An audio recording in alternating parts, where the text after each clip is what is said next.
নমস্কার,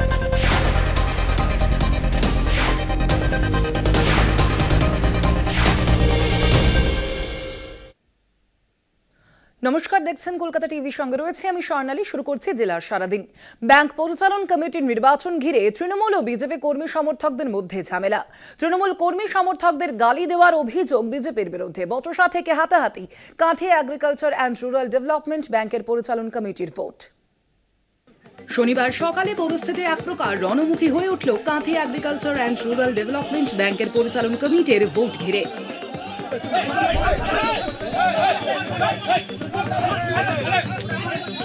সকাল ৯টা নাগাদ শুরু হয়েছিল ভোট শুরুর ১ ঘন্টা পর থেকেই ঝামেলা। ঘটনাস্থলে ছুটে যায় কাঁথি পুরসভার পুরপ্রধান সুপ্রকাশ গিরি। সামনেই ভোটারদের স্লিপ ছাড়িয়ে নিচ্ছে, আই কার্ড ছাড়িয়ে নিচ্ছে।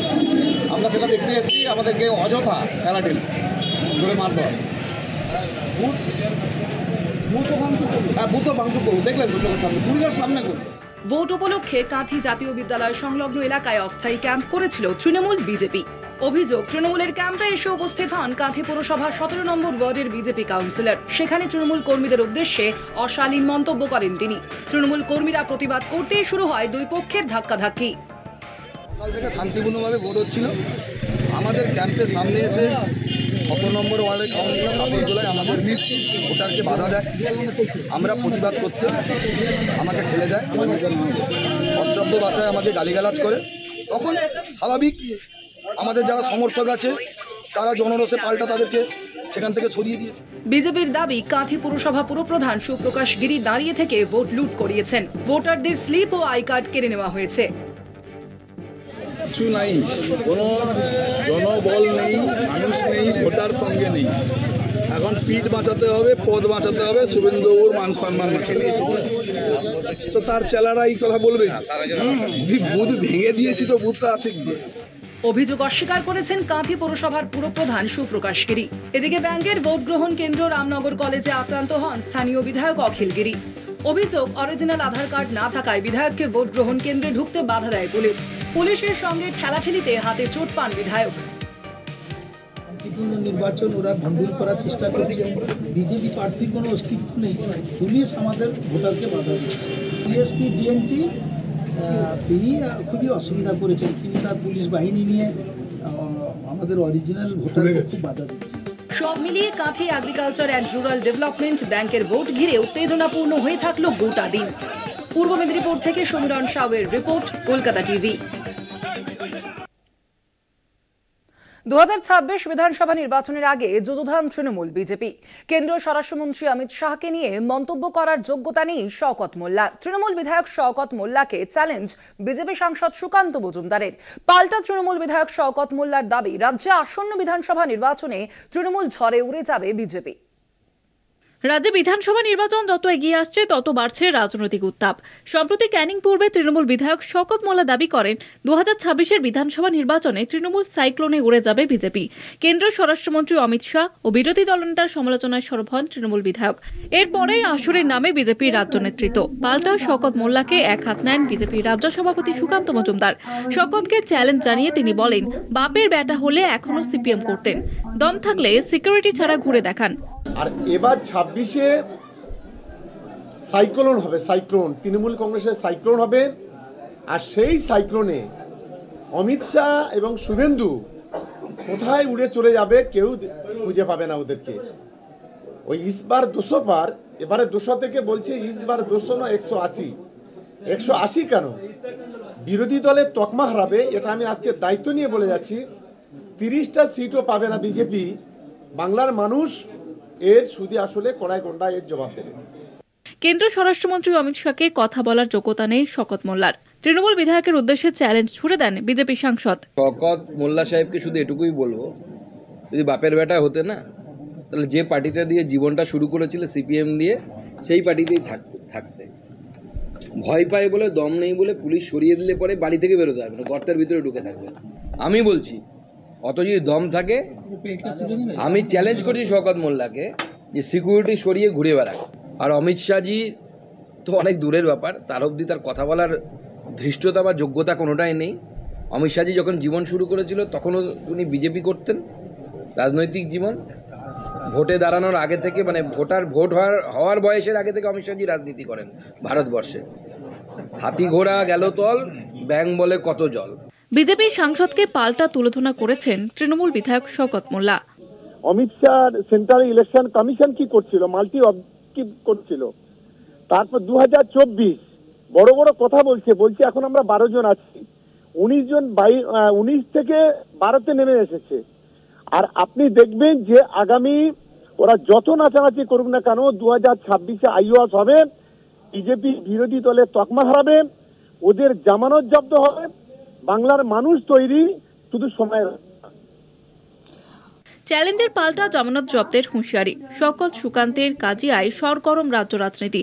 আসন্ন বিধানসভা নির্বাচনের আগে অব্যাহত তৃণমূল বিজেপির রাজনৈতিক চর্চা। কলকাতা টিভি।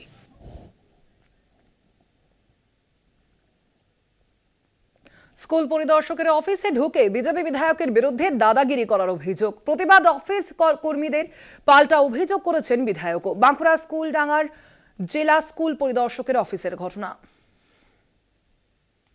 জনপ্রতিনিধি আমাদের অফিস স্টাফের সম্বন্ধে আঙুল উঁচিয়ে কথা বলছে দুপক্ষই। ধমকানি, চমকানি, শাসানি, বচসার মাঝে উঠে আসছে বাকবিতণ্ডার নানা রকম ভেদ। যিনি বচসায় জড়িয়েছেন তিনি কোনো সাধারণ মানুষ না, তিনি জনপ্রতিনিধি। ছাতনা বিধানসভার বিজেপি বিধায়ক সত্যনারায়ণ মুখার্জি স্কুল পরিদর্শকের অফিসে ঢুকে রীতিমতো দাদাগিরি করার অভিযোগ উঠল বিধায়কের বিরুদ্ধে। বিধায়কের দাদাগিরি এক কথায় আমরা আতঙ্কিত সরকারি কর্মচারীরা। হঠাৎ করে উনি যেভাবে আমাদের প্রতিদিনের মতো কাজের ছন্দে আমরা ছিলাম, তার হঠাৎ করে এসে উনি ধমকি চমকি দিয়ে যেভাবে আমাদের কর্মচারীদের আতঙ্কিত করে তুললেন, এক কথায় এটা ভাবাই যায় না। একজন জনপ্রতিনিধি যে আচরণ করতে পারেন এটা আমরা ভাবতে পারি না। অত্যন্ত দুঃখিত। এই ছবি বাঁকুড়ার স্কুলডাঙ্গায় জেলা স্কুল পরিদর্শকের অফিসের। একজন শিক্ষক তথা বিধায়কের চিৎকার চেঁচামেচি শুনে অফিসের বাকি কর্মীরা প্রতিবাদ করেন। অফিস কর্মীদের দাবি একটা কর্মব্যস্ত পরিবেশকে নষ্ট করছেন বিধায়ক। দাদাগিরি করছে, দাদাগিরি করবেই না বা কেন? বিরোধী দলনেতা যদি তাদের অভিভাবক হয় তার কাছ থেকেই দাদাগিরিটা শিখেছে হয়তো ছাতনার বিজেপি বিধায়ক। আমি মনে করে থাকি যে আমাদের শিক্ষা দপ্তরের যে অফিসে এআই স্যার এবং ডিআই স্যাররা রীতিমতো ভালোভাবেই কাজ করেন এবং কোনো অবজেকশন থাকলে তার অবজেকশনগুলো কমপ্লাই করলে ওনারা সেই ফাইল মুভ করে দেন। কিন্তু ওনার অবজেকশন ছিল, কোনো একটা শুনলাম ওনার পিএফ ফাইলে অবজেকশন ছিল, উনি পিএফ লোন নিতে চেয়েছিলেন। অবজেকশনটা যদি কমপ্লাই না করে ফাইলটা কী করে মুভ হবে? এসে পরে ঝামেলা করা, সরকারি অফিসে ঝামেলা করে সরকারি কর্মচারীদের কাজে ব্যাঘাত সৃষ্টি করা, এটা একটা আইনত দণ্ডনীয় অপরাধ। আমি মনে করি ওনার বিরুদ্ধে ব্যবস্থা গ্রহণ করা উচিত। শালতোরা এলাকায় একটি স্কুলের শিক্ষক তথা ছাতনার বিজেপি বিধায়ক সত্যনারায়ণ মুখার্জি এদিন পিএফ লোন সংক্রান্ত কিছু বিষয় নিয়ে জেলা স্কুল পরিদর্শকের অফিসে গিয়েছিলেন। সেখানেই শুরু হয় ঝামেলা। স্কুল পরিদর্শক বিশেষ কাজে ব্যস্ত ছিলেন। বিধায়ককে বাইরে অপেক্ষা করতে বলায় তিনি উত্তেজিত হয়ে পড়েন বলে অভিযোগ। যদিও যাবতীয় অভিযোগ অস্বীকার করে বিধায়কের পাল্টা দাবি বহিরাগতরা সরকারি অফিসে ঢুকে ঝামেলা পাকিয়েছে। চিৎকার চেঁচামেচি আমাকে আপনারা দেখেছেন কিভাবে বাইরে বার করে দেওয়া হয়েছে। আপনারা ফোনে শুনেছেন যে কিভাবে উনি বাইরে মানে একবার বসার প্রয়োজন পর্যন্ত বলেননি, আমার সঙ্গে দেখা করতে পর্যন্ত চান। রীতিমতো আপনি দাদাগিরির মতন করে কে দাদাগিরি করেছে আপনারা ভালো করে আপনাদের চোখের সামনে দেখেছেন। যে এখান থেকে পরবর্তীকালে ফোন করে সেখানে কারা সরকারি কর্মচারী সেটাও জানি না, কারণ এখানে সরকারি কর্মচারী কি সিসিটিভিটা আপনারা বন্ধ আছে সেটা দেখেছেন? কে এখানে আসছে যাচ্ছে তার কোনো হদিস নেই, সিসিটিভিটাকে বন্ধ করে রাখা হয়েছে। আপনাকে তো প্রতিবাদের জন্য তারা কয়েকজন এলেন, প্রতিবাদ করবে, গায়ের জোর দেখাবে, সব অফিসগুলো নেই এখন ওরকম করছে পার্টির দিকে। বিধায়ক বিধানসভা স্পিকারকে যাবতীয় বিষয়ে অবহিত করার কথা জানিয়েছেন। যদিও অনেকেই মনে করছেন একজন জনপ্রতিনিধির কাছে এমন আচরণ সত্যিই কাম্য নয়। বাঁকুড়া থেকে স্বরূপ গঙ্গোপাধ্যায়ের রিপোর্ট, কলকাতা টিভি।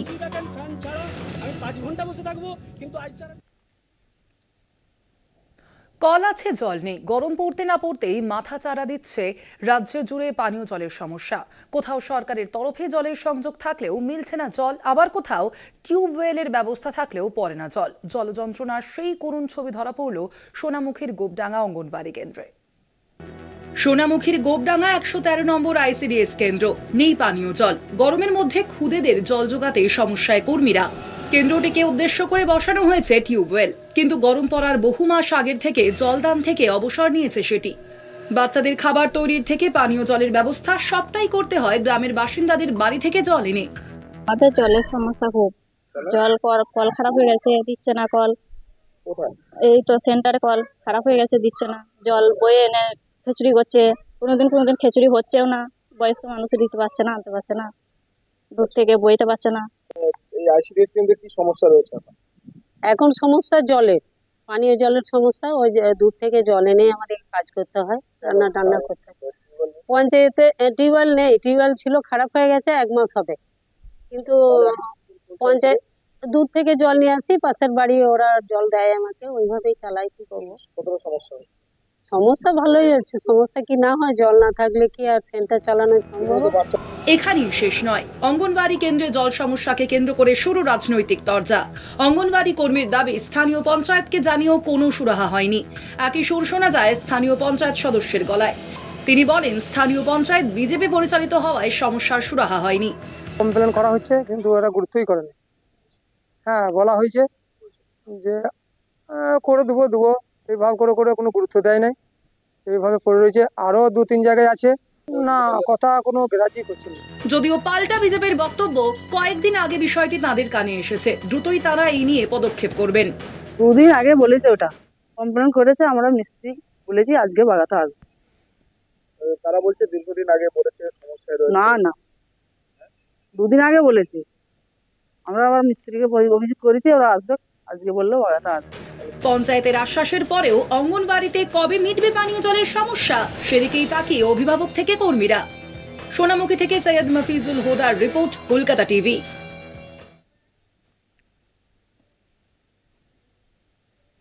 জেলার সারাদিনে এখন সময় একটা ছোট্ট বিরতির। ফিরছি বিরতির পর আরো খবর নিয়ে সঙ্গে থাকুন। জেলার সারাদিন নিয়ে ফিরে এলাম বিরতির পর। কলকাতা বিমানবন্দরের সঙ্গে যুক্ত হতে চলেছে মেট্রো পরিষেবা। আগামী কয়েক মাসের মধ্যেই প্রকল্প সম্পন্ন হবে। নোয়াপাড়ার সঙ্গে যুক্ত হবে কলকাতা বিমানবন্দর। নোয়াপাড়া থেকে জয় হিন্দ বিমানবন্দর মেট্রো স্টেশন পর্যন্ত প্রকল্পের কাজ প্রায় শেষ বলেই জানা যাচ্ছে। আপনাদের জানিয়ে রাখি, এবং এপ্রিল-মে মাসেই ছাড়পত্র পেলে বাণিজ্যিকভাবে শুরু মেট্রো পরিষেবা। আগামী কয়েক মাসের মধ্যেই এই প্রকল্পের কাজ শেষ হয়ে যাবে। নোয়াপাড়ার সঙ্গে যুক্ত হবে কলকাতা বিমানবন্দর, এবং তার পরবর্তী সময় থেকেই মেট্রো পরিষেবা শুরু হবে।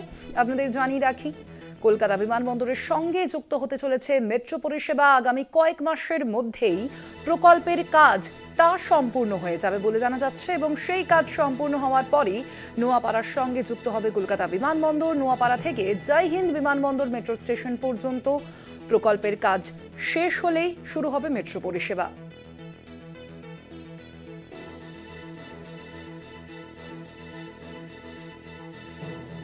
Number 2 number line from Noapara जो हमारा प्लेटफॉर्म इस्तेमाल होने वाला है, वो हमारा पूरा यार्ड में पूरा रेडी है।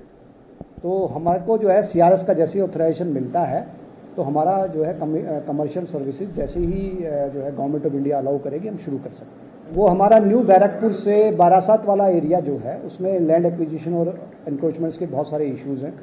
वो स्टेट गवर्नमेंट से हम टच में हैं, जैसे ही वो हमारे उसको क्लियर करते हैं, हम लोग उसमें काम करते हैं। हम लोग स्टेट गवर्नमेंट के साथ टच में हैं और डेली इंटरेक्शन और मतलब मीटिंग्स होती हैं। जैसे हमको कोई पॉजिटिव इंडिकेशन मिलेगा और हमको एनक्रोचमेंट्स हटा दिए जाएंगे, तो हम काम शुरू करेंगे।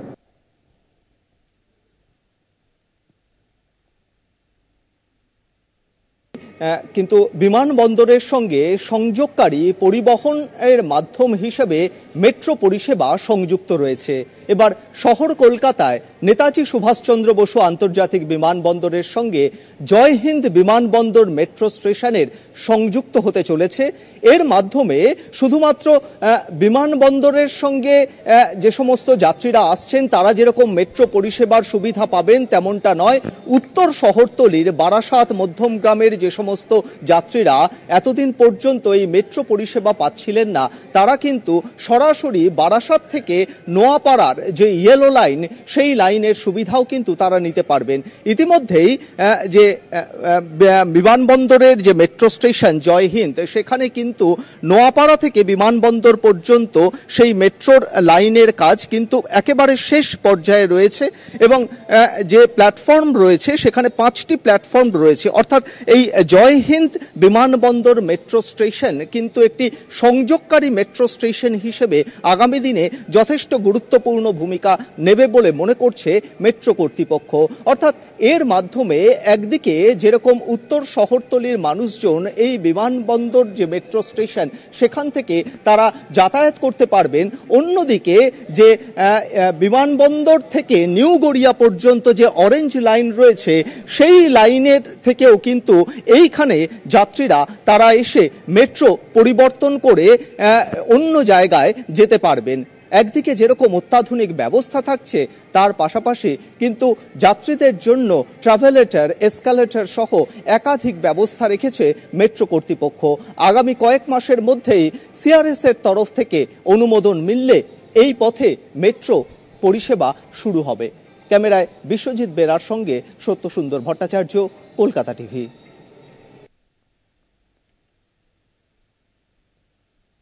আসছে পরবর্তী খবরে। জগদ্দল কাণ্ডে মামলা রুজু তৃণমূল কাউন্সিলরের ছেলের বিরুদ্ধে। 18 নম্বর ওয়ার্ডের কাউন্সিলর সুনিতা সিং এর ছেলের বিরুদ্ধে মামলা রুজু করা হয়েছে। ইতিমধ্যেই মামলা রুজু আরও এক তৃণমূল কর্মীর বিরুদ্ধেও। বুধবার রাতে অর্জুন সিং এর বাড়ির সামনে বোমাবাজির ঘটনায় এবার মামলা রুজু। আপনাদের জানিয়ে রাখি, আমরা দেখেছিলাম অর্জুন সিং এর বাড়ির সামনে যে বোমাবাজির ঘটনা ঘটেছিল এবং গুলি চালানোর ঘটনাও ঘটেছিল, এবং সেই ঘটনাতেই এবার মামলা রুজু হলো তৃণমূল কাউন্সিলরের ছেলের বিরুদ্ধে। জগদ্দল কাণ্ডে এবার মামলা রুজু হলো তৃণমূল কাউন্সিলরের ছেলের বিরুদ্ধে। 18 নম্বর ওয়ার্ডের কাউন্সিলর সুনিতা সিং এর ছেলের বিরুদ্ধে মামলা রুজু হলো। মামলা রুজু আরও এক তৃণমূল কর্মীর বিরুদ্ধেও। বুধবার রাতে অর্জুন সিং এর বাড়ির সামনে বোমাবাজির ঘটনাতেই এই মামলা রুজু।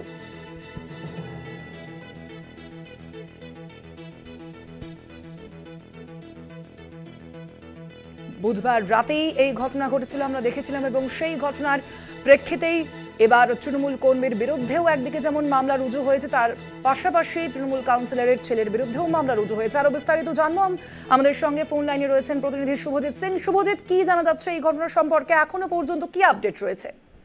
দেখো, গত 26 তারিখ যে ব্যারাকপুরের প্রাক্তন সাংসদ অর্জুন সিং এর বাড়ির সামনে যে বোমা এবং গুলি ছোড়ার ঘটনা ঘটে, সেই ঘটনার সিসিটিভি ফুটেজ ইতিমধ্যে বিজেপি নেতৃত্বের তরফ থেকে প্রকাশ করা হয়েছিল।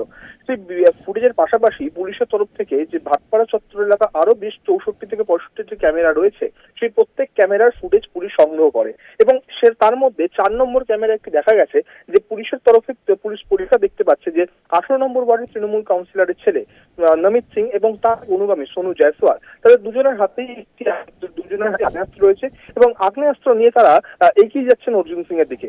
সেই ফুটেজ যখন পুলিশের কাছে আসে এবং পুলিশের তরফ থেকে সেই ফুটেজের আরো পুঙ্খানুপুঙ্খ দেখা হয়, তারপরেই পুলিশের তরফ থেকে গত 28 তারিখ একটি শতপ্রণোদিত মামলা রুজু করা হয়েছে। ইতিমধ্যেই নমিত সিং সহ সোনু জয়সওয়ালের খোঁজে পুলিশ ইতিমধ্যেই তল্লাশি শুরু করেছে। যদিও এই দুজনের সাথে আর কারা কারা ছিল তাদের খোঁজে তল্লাশি শুরু করা হয়েছে।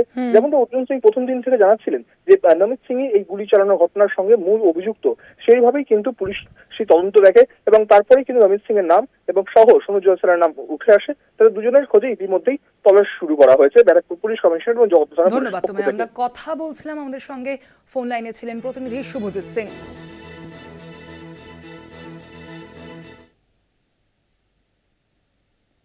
জেলার সারাদিনে আজ এই পর্যন্ত। দেখতে থাকুন কলকাতা টিভি, রাত দিন 7 দিন।